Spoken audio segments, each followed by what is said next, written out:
Il y a un truc que personne ne nous dit vraiment quand on grandit. Un détail. Un petit astérix planqué quelque part dans le contrat de la vie d'adulte. On ne signe rien, mais on se retrouve avec une liste d'obligations longue comme un ticket de caisse un samedi soir. Et le pire dans tout ça, c'est qu'on finit par croire que tout ça, c'est normal. Bah oui, voyons, c'est la vie. Souris, encaisse et recommence demain. Oui, bien sûr, toutes ces obligations invisibles. Soyons honnêtes, on n'a jamais décidé consciemment de toutes les accepter. Personne ne s'est réveillé un matin en se disant, tiens, aujourd'hui, j'aimerais bien être fatigué, sous pression ou disponible pour tout le monde sauf pour moi-même. Pourquoi pas tout accepter de tout et de tout le monde?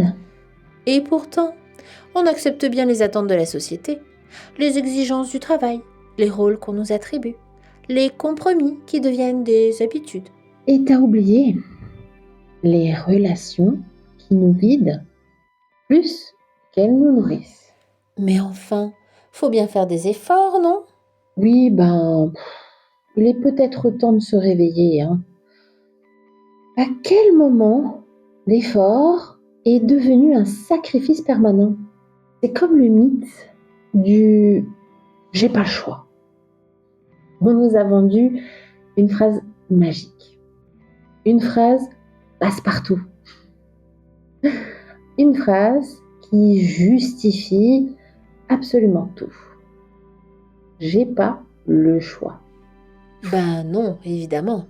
Sinon, ce serait trop simple. Ouais, et franchement, si on prend un peu le temps de creuser, au fond de tout ça, souvent le je n'ai pas le choix veut plutôt dire j'ai peur de décevoir, donc je préfère pas le faire. J'ai peur de passer pour la méchante, par exemple, ou j'ai peur de déranger. J'ai peur qu'on ne m'aime plus, voire même j'ai peur d'être le vilain petit canard de l'histoire. Et tout ça, c'est surtout j'ai peur d'assumer ce que je veux vraiment. Ah, voilà, on y est. Et oui, et dis-toi qu'il y a toujours un prix à payer à dire toujours oui. Dire oui tout le temps, ce n'est pas gratuit. Chaque oui non désiré laisse une trace invisible, silencieuse, mais bien réelle. C'est cette fatigue-là qui ne part pas, cette irritation pour des détails, ou cette sensation qu'on a souvent, cette sensation étrange de vivre à côté de sa propre vie, voire de n'avoir aucun pouvoir sur celle-ci. Tout va bien. Enfin, je crois, non? Ouais, ouais. Et puis un jour, sans prévenir, on craque.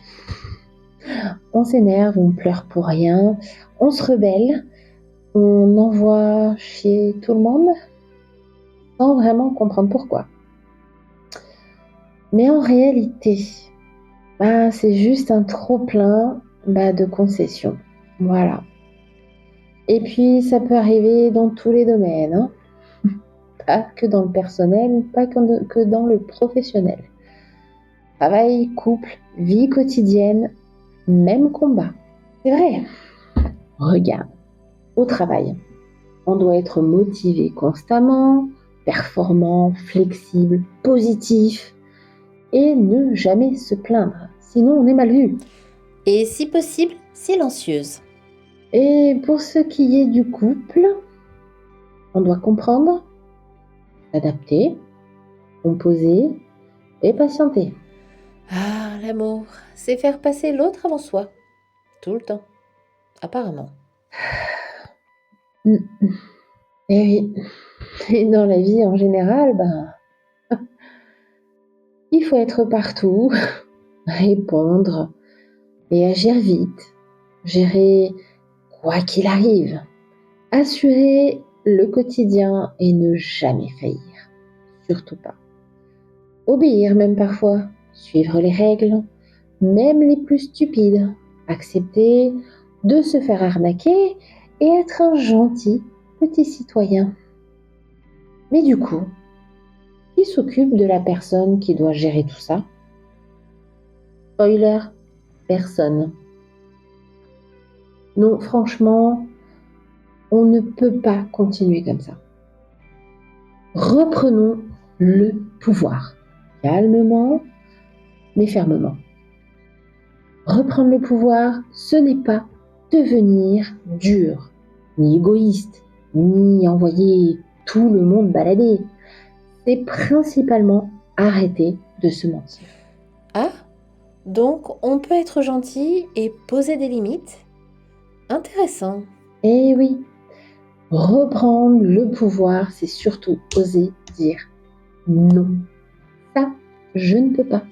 Ou je ne peux plus. Ou même je n'ai plus envie. C'est aussi dire je ne suis pas d'accord. Et sans justification, 2-3 pages, bien sûr. Et puis arrêtons bien sûr de se culpabiliser de façon excessive. On n'a pas à demander l'autorisation d'exister. C'est faux. Parce que oui, il est temps de se respecter. Être maître de sa vie, ce n'est pas tout contrôler non plus. C'est choisir ce qu'on accepte de subir. Attention avec le mot subir, hein, ou pas. C'est se poser des questions simples. Est-ce que je fais ça par envie ou par habitude? Est-ce que ça me ressemble encore? Est-ce que je suis fidèle à moi-même aujourd'hui ou je suis juste conforme? Attention, ces questions peuvent provoquer des prises de conscience. Oui, oui, je confirme. Certaines personnes seront dérangées d'ailleurs par ton changement parce qu'elles préfèrent ton ancienne version. Celle qui disait oui, celle qui s'adaptait sans se poser de questions, celle qui ne faisait pas de vagues. Eh oui, c'est quand même plus sympa des personnes qui se taisent et ne font pas de vagues. Ne plus accepter les obligations comme un petit mouton, c'est ça, le vrai pouvoir. Et oui, la vraie liberté, c'est d'arrêter, d'accepter, de ne pas pouvoir choisir. Ce n'est pas obligé que ce soit spectaculaire ou bruyant. Tout ça peut se faire dans le silence, la discrétion et surtout dans son intérieur. Et c'est ça la magie du pouvoir personnel.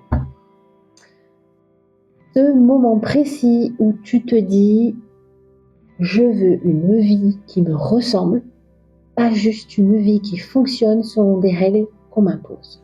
Je sens que je reprends vie. Alors peut-être aujourd'hui, tu ne changeras pas tout. Mais peut-être que tu auras prochainement envie de faire le premier pas. Le vrai, un pas pour toi. Parce que la vraie liberté, ce n'est pas de tout refuser non plus. C'est d'arrêter de tout accepter et de t'oublier. Bon allez, on commence quand? Bon, si cette vidéo t'a plu, tu sais ce qu'il te reste à faire. Abonne-toi, like, partage et surtout commente. Je serai très intéressée de savoir quelle sera ta première démarche de la reprise de ton pouvoir personnel. En attendant, je vais vous laisser et je vous dis à la prochaine.